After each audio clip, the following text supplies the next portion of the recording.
উপস্থিতালৈ আহিছে মুহূৰ্তৰ আটাইতকৈ ডাঙৰ খবৰ বিপদ বাঢ়িছে গৌৰৱ গগৈ আৰু পাকিস্তানলৈ যি কামত গৈছিল সেয়া অত্যন্ত ঘৃণনীয় আৰু নিন্দনীয় বুলি কৈছে মুখ্যমন্ত্ৰী ডক্টৰ হিমন্ত বিশ্ব শৰ্মাই কেইবাটাও কথা মুখ্যমন্ত্ৰীগৰাকীয়ে উল্লেখ কৰিছে গৌৰৱ গগৈক লৈ পুনৰ ডাঙৰ ঘোষণা কৰিছে মুখ্যমন্ত্ৰীগৰাকী তেওঁ কৈছে যে গৌৰৱ গগৈ পাকিস্তানলৈ যি ধৰণে গৈছিল অত্যন্ত ঘৃণনীয় আৰু নিন্দনীয় গৌৰৱ গগৈ পাকিস্তানৰ কামৰ বাবেহে পাকিস্তানলৈ গৈছিল সেই কথা কৈছে গৌৰৱ গগৈ ৰাফেলৰ বিৰোধিতা কৰাৰ কথা কৈছে S-400ৰ বিৰোধিতা কৰিছিল গৌৰৱ গগৈ সেই কথা উল্লেখ কৰিছে মুখ্যমন্ত্ৰীগৰাকীয়ে লগতে পাৰমাণৱিক অস্ত্ৰ ক'ত থাকে গৌৰৱ গগৈয়ে জানিব বিচাৰিছিল ভাবক কাছাব অহা ৰাস্তাটোত নতুনকৈ কিমান নিৰাপত্তাৰক্ষী ৰখা হৈছে সেই কথাও জানিব বিচাৰিছিল তথ্য জানিবলৈ চেষ্টা কৰিছিল 90 জন ল'ৰাক তেওঁ পাকিস্তানলৈ লৈ গৈছিল ৰেডিকুলাইজ কৰিবলৈ সেই তথ্য দিছে এই মুহূৰ্তত মুখ্যমন্ত্ৰীগৰাকীয়ে লগতে গৌৰৱ গগৈ যিবোৰ কাম কৰি আছে ৰাষ্ট্ৰৰ বাবে সেয়া ঘৃণনীয় বুলি কৈছে নিন্দনীয় বুলি কৈছে মুখ্যমন্ত্ৰীগৰাকীয়ে 10 ছেপ্টেম্বৰত সকলো তথ্য দিয়াৰ চেষ্টা কৰিব আৰু তাৰ পাছতে পাছপোৰ্ট বাতিল কৰা হ'ব আৰু বহু কিবা কিবি হ'ব বুলি এই মুহূৰ্তত মুখ্যমন্ত্ৰী ডক্টৰ হিমন্ত বিশ্ব শৰ্মাই উল্লেখ কৰিছে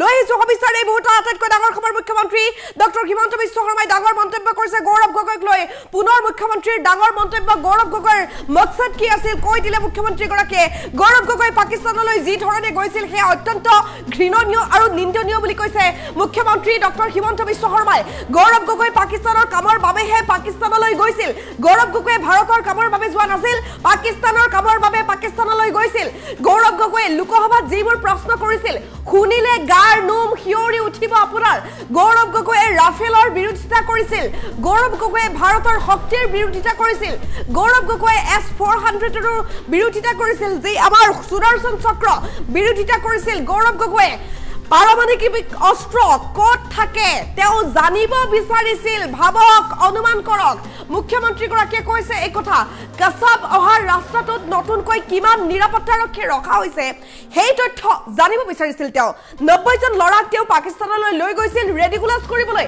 সেই কথা কৈছে মুখ্যমন্ত্ৰী ডক্টৰ হিমন্ত বিশ্ব শৰ্মাই গৌৰৱ গগৈয়ে নিজৰ ল'ৰা ছোৱালীক ভাৰতীয় কৰি ৰখা নাই এই ক্ষেত্ৰত গৌৰৱ গগৈ কি চিন্তা কৰিছে উল্লেখ কৰিছে মুখ্যমন্ত্ৰীগৰাকীয়ে গৌৰৱ গগৈয়ে যিবোৰ কাম কৰি আছে ৰাষ্ট্ৰৰ কাৰণে ঘৃণনীয় আৰু নিন্দনীয় 10 ছেপ্টেম্বৰত সকলো তথ্য দিয়াৰ পিছতে তেওঁৰ পৰিবাৰৰ পাছপোৰ্ট বাতিল কৰা হ'ব আৰু বহু কিবা কিবি হ'ব বুলি কৈছে মুখ্যমন্ত্ৰীগৰাকীয়ে এই ভদ্ৰ মহিলাই 19 বাৰকৈ ভাৰত পাকিস্তানৰ মাজত অহা যোৱা কৰিছিল সেই কথা উল্লেখ কৰিছে মুখ্যমন্ত্ৰীগৰাকীয়ে বেছিভাগ খোজকাঢ়ি অথবা নেপাল হৈ অহা যোৱা কৰিছিল গৌৰৱ গগৈৰ পত্নীয়ে সেই কথা আওপকীয়াকৈ ক'লে মুখ্যমন্ত্ৰীগৰাকীয়ে সকলো তথ্য প্ৰমাণ আমাৰ হাতত আছে মুখ্যমন্ত্ৰীগৰাকীয়ে ঠোস সবত থকাৰ কথা উল্লেখ কৰিছে মন্তব্য কৰিছে মুখ্যমন্ত্ৰী ডক্টৰ হিমন্ত বিশ্ব শৰ্মাই এবাৰ খোলাসা হৈ গ'ল গৌৰৱ গগৈৰ মকসদ গৌৰৱ গগৈ কি কৰিব বিচাৰিছিল কি কৰি আছে সকলো কথা কৈছে মুখ্যমন্ত্ৰীগৰাকীয়ে গৌৰৱ গগৈক লৈ পুনৰ মুখ্যমন্ত্ৰী ডক্টৰ হিমন্ত বিশ্ব শৰ্মাৰ ডাঙৰ মন্তব্য বহু তথ্য সদৰি কৰিছে মুখ্যমন্ত্ৰীগৰাকীয়ে গৌৰৱ গগৈ পাকিস্তানলৈ যি ধৰণে গৈছিল অত্যন্ত ঘৃণনীয়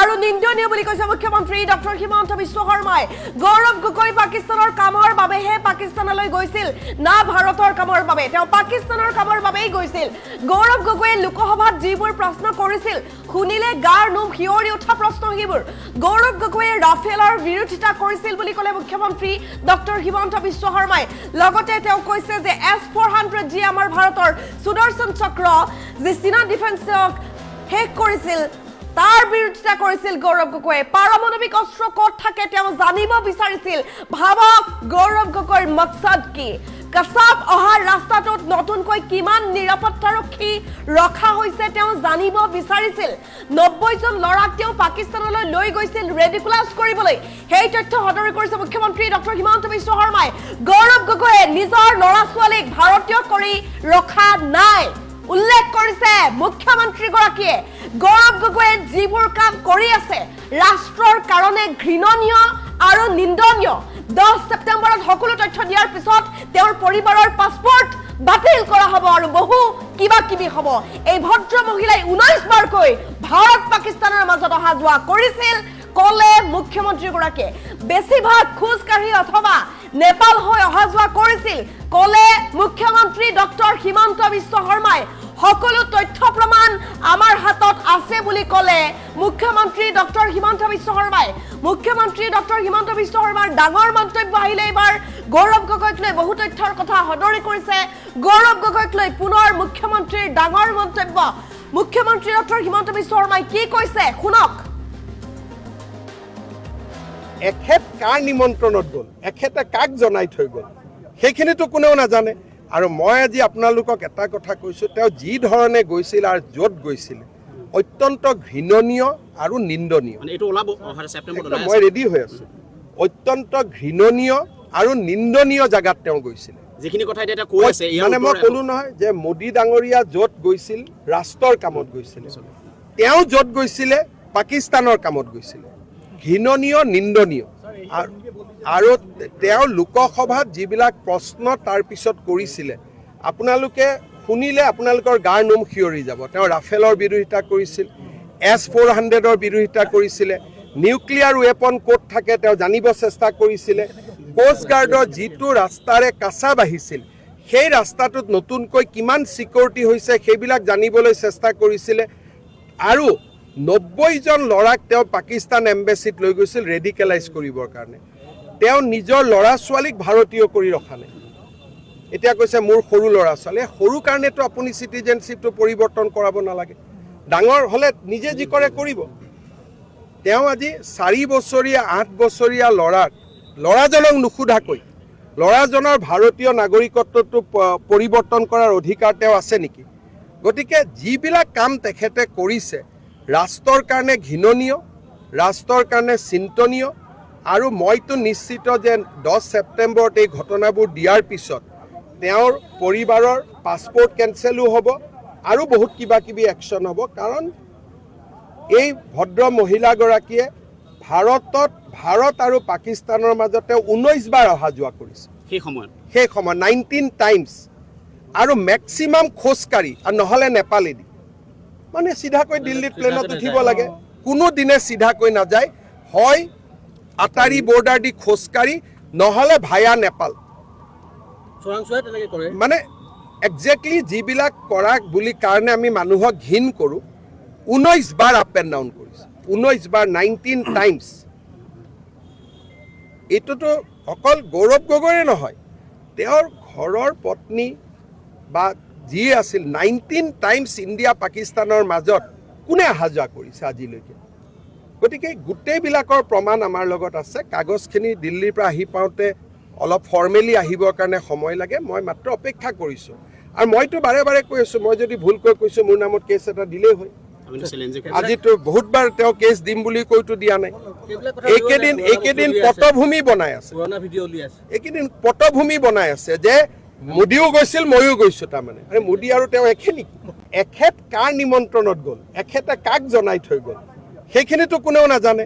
আৰু মই আজি আপোনালোকক এটা কথা কৈছোঁ, তেওঁ যি ধৰণে গৈছিল আৰু য'ত গৈছিল অত্যন্ত ঘৃণনীয় আৰু নিন্দনীয়। মই ৰেডি হৈ আছোঁ। অত্যন্ত ঘৃণনীয় আৰু নিন্দনীয় জেগাত তেওঁ গৈছিল।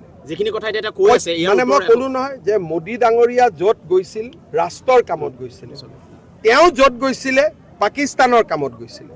ঘৃণনীয় নিন্দনীয়। আৰু তেওঁ লোকসভাত যিবিলাক প্ৰশ্ন তাৰ পিছত কৰিছিলে আপোনালোকে শুনিলে আপোনালোকৰ গাৰ নোম শিয়ৰি যাব। তেওঁ ৰাফেলৰ বিৰোধিতা কৰিছিল, S-400ৰ বিৰোধিতা কৰিছিলে, নিউক্লিয়াৰ ৱেপন ক'ত থাকে তেওঁ জানিব চেষ্টা কৰিছিলে, কোষ্ট গাৰ্ডৰ যিটো ৰাস্তাৰে কাছাব আহিছিল সেই ৰাস্তাটোত নতুনকৈ কিমান ছিকিউৰিটি হৈছে সেইবিলাক জানিবলৈ চেষ্টা কৰিছিলে। আৰু 90জন ল'ৰাক তেওঁ পাকিস্তান এম্বেচিত লৈ গৈছিল ৰেডিকেলাইজ কৰিবৰ কাৰণে। তেওঁ নিজৰ ল'ৰা ছোৱালীক ভাৰতীয় কৰি ৰখা নাই। এতিয়া কৈছে মোৰ সৰু ল'ৰা ছোৱালী, সৰু কাৰণেতো আপুনি চিটিজেনশ্বিপটো পৰিৱৰ্তন কৰাব নালাগে। ডাঙৰ হ'লে নিজে যি কৰে কৰিব। তেওঁ আজি 4 বছৰীয়া 8 বছৰীয়া ল'ৰাজনক নুসুধাকৈ ল'ৰাজনৰ ভাৰতীয় নাগৰিকত্বটো পৰিৱৰ্তন কৰাৰ অধিকাৰ তেওঁ আছে নেকি? গতিকে যিবিলাক কাম তেখেতে কৰিছে ৰাষ্ট্ৰৰ কাৰণে ঘৃণনীয়, ৰাষ্ট্ৰৰ কাৰণে চিন্তনীয়।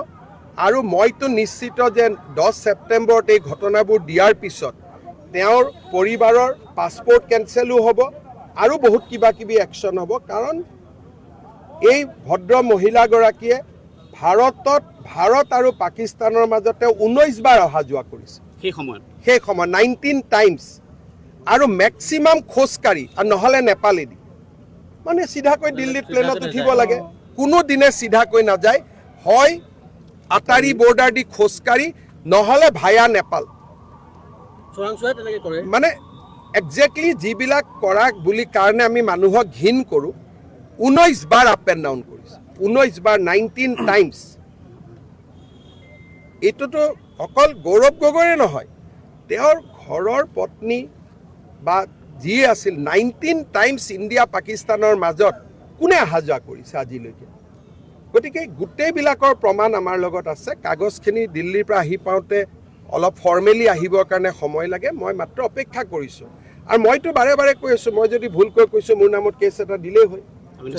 আজিতো বহুতবাৰ তেওঁ কেছ দিম বুলি কৈতো দিয়া নাই। এইকেইদিন পটভূমি বনাই আছে, এইকেইদিন পটভূমি বনাই আছে যে মোদীও গৈছিল ময়ো গৈছোঁ। তাৰমানে আৰে মোদী আৰু তেওঁ একে নেকি? এখেত কাৰ নিমন্ত্ৰণত গ'ল, এখেতে কাক জনাই থৈ গ'ল, সেইখিনিতো কোনেও নাজানে। আৰু মই আজি আপোনালোকক এটা কথা কৈছোঁ, তেওঁ যি ধৰণে গৈছিল আৰু য'ত গৈছিল অত্যন্ত ঘৃণনীয় আৰু নিন্দনীয়। মই ৰেডি হৈ আছোঁ। অত্যন্ত ঘৃণনীয় আৰু নিন্দনীয় জেগাত তেওঁ গৈছিল। মানে মই ক'লো নহয় যে মোদী ডাঙৰীয়া য'ত গৈছিল ৰাষ্ট্ৰৰ কামত গৈছিল, তেওঁ য'ত গৈছিলে পাকিস্তানৰ কামত গৈছিলে। ঘৃণনীয় নিন্দনীয়।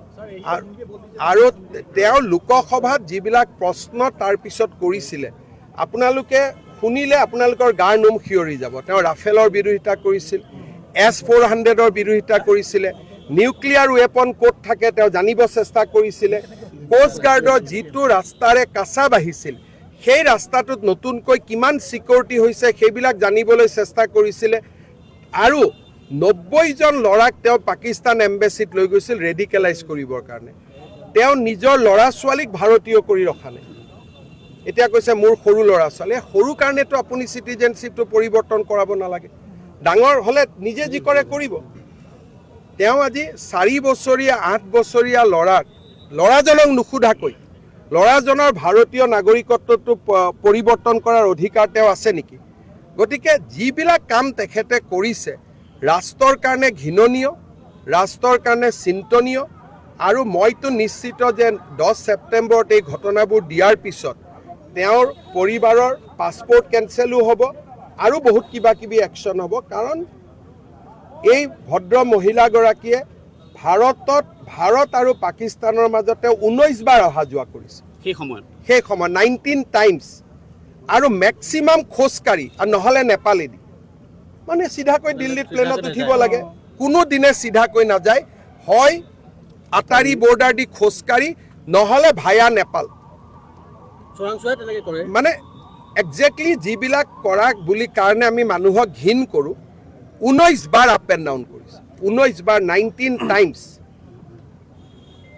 এইটোতো অকল গৌৰৱ গগৈৰে নহয়, তেওঁৰ ঘৰৰ পত্নী বা যি আছিল 19 টাইমছ ইণ্ডিয়া পাকিস্তানৰ মাজত কোনে অহা যোৱা কৰিছে আজিলৈকে।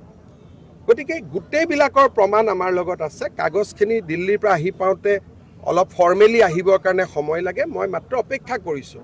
আৰু মইতো বাৰে বাৰে কৈ আছোঁ, মই যদি ভুলকৈ কৈছোঁ মোৰ নামত কেছ এটা দিলেই হয়। আজিতো বহুতবাৰ তেওঁ কেছ দিম বুলি কৈতো দিয়া নাই।